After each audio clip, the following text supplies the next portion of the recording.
Hi, morning. It's Sophie here from Shut Eye. Day number 7 of my visibility challenge. I hope you're all well. Thank you for sticking with me and continuing to watch all the videos. I hope you're finding them useful.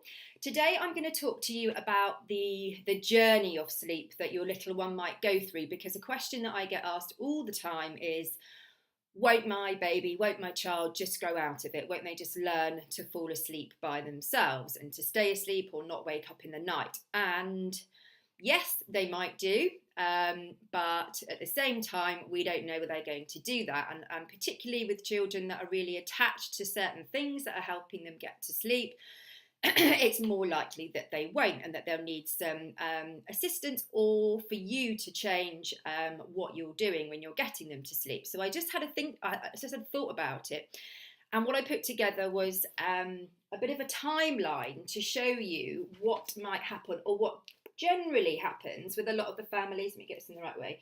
The families that come to talk to me. So I'm going to hold this up, quickly talk or point out what's what. Let me get that straight. And then I'll talk you through the points. So we've got the newborn stage, 4 months, 6 months plus, and then a year plus. And we've got the newborn feeding to sleep, the 4 months cuddling and rocking, 6 months is when they start to resist that, and then a year, lots of change with siblings and stuff like that that can really start to throw off sleep. So let me talk through these points with you. So when you have your newborn, most likely that you will be feeding them to sleep, whether that's breastfeeding or bottle feeding. It's really exhausting for a little baby to feed, and that's generally why they fall asleep. No problem, absolutely fine. That's great. Then what happens as we moved into the 4-month zone? 4 months is when the body's natural sleep rhythm, the circadian rhythm, fully starts to mature, and that's why we often see a once really good sleeper, or what the parents are describing as a great sleeper, things start to fall apart a little bit, and that's, you probably would have heard of the 4-month, or experienced the 4-month sleep regression. Really, it's a progression because the body is maturing, but it just means that the way that your baby sleeps may be changing. What we tend to find there is that perhaps feeding to sleep doesn't work anymore. If it does, you carry on doing that, great. It might be that you tend to cuddle your baby to sleep. So you feed them, they're still awake, then you're cuddling them, holding them until they fall asleep. You might be rocking them to sleep because, again, the feeding isn't working anymore. A combination of 2 or 3 of those, depending on what works for your child. So that's the natural place to move from. Some children will just be able to fall asleep by themselves because that's the luck of the draw.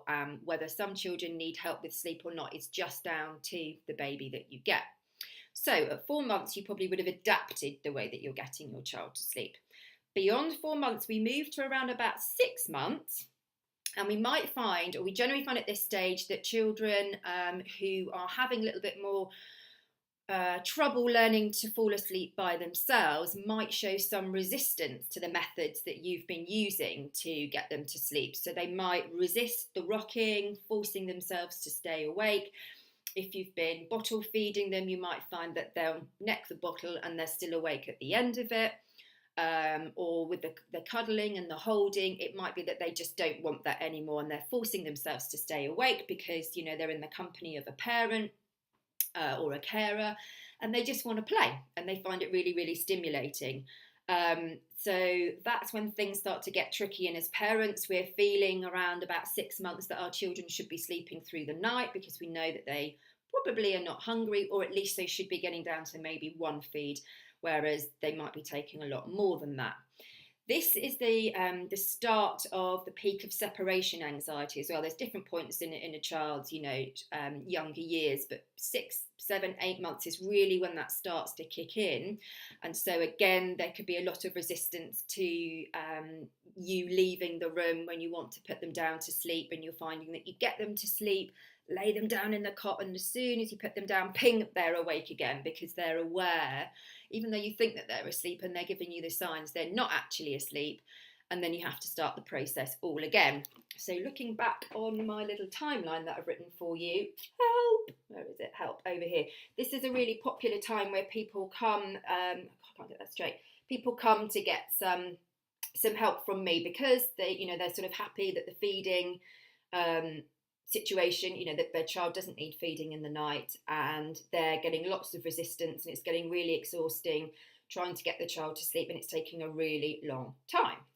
So if you don't get any help with that and you're just happy, to do what you have been doing, getting your child to sleep, then you would move forward until the year plus zone.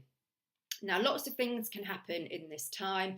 You might find that your child is not waking up as many times in the night. It might just be once, and then the next night it might be 5 times, and you just don't know what you're going to get from the night. Beyond a year is a popular time for people to start considering having another child, and we might see the arrival of a sibling.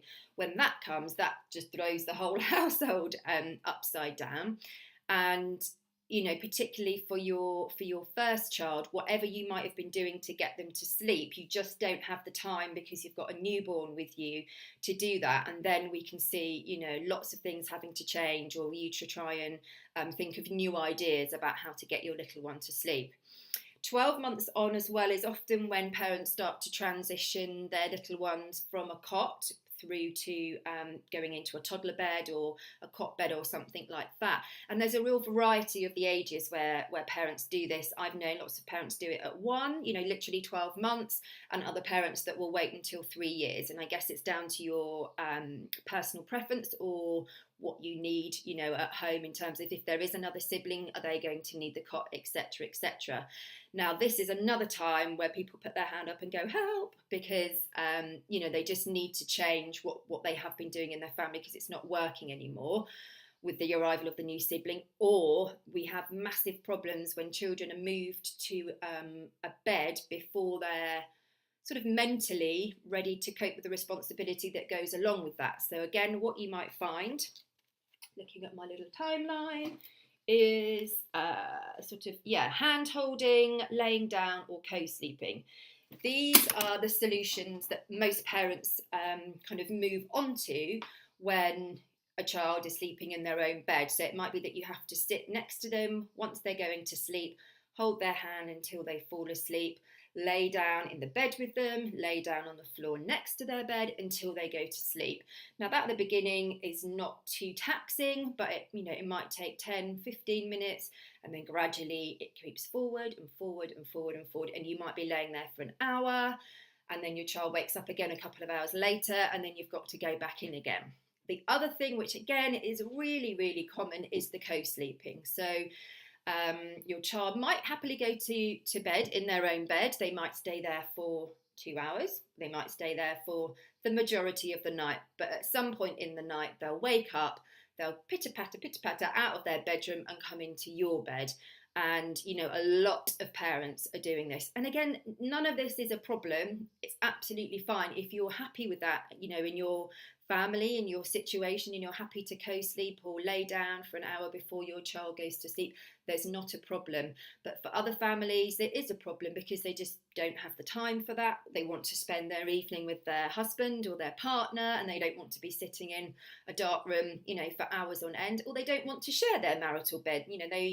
They give all to their children in the day, and that they just want some special time for your husband or your wife or your partner in the evening. And it's really, really important to have separate time. But if co-sleeping works for your family, then that's fine. But again, just on that timeline, these are the types of things that might happen if you have a child that's really really stuck on the sleep associations or sleep crutches to help them get to sleep. So it moves from the feeding to sleep, to rocking, to cuddling, to holding hands, some resistance, and then you change the way that you do things. So that is, in my experience, what happened the majority of the time. Now, as I've said, if it's working for your family, then great, no problem at all.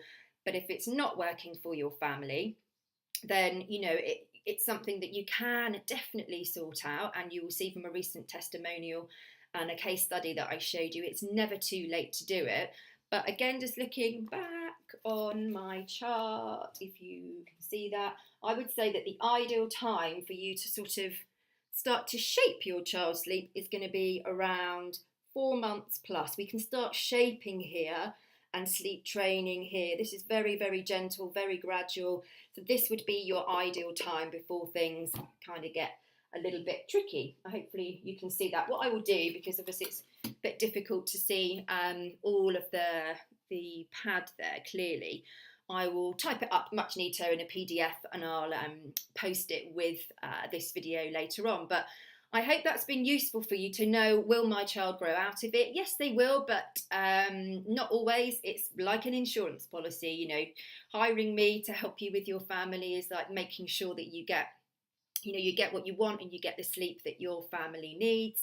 You can gamble and just see what happens. We just don't know whether your child is going to learn by themselves or whether they're going to need some intervention from you and some support for me going along the line as well. So I hope that's useful. Share with other people that you know that might have a brand new baby or have an older child, just to say that, you know, never too late, never too early to help shape our children's sleep. So good to see you again today and talk. I hope it was useful, and I'll see you again in the next video. Cheers, bye.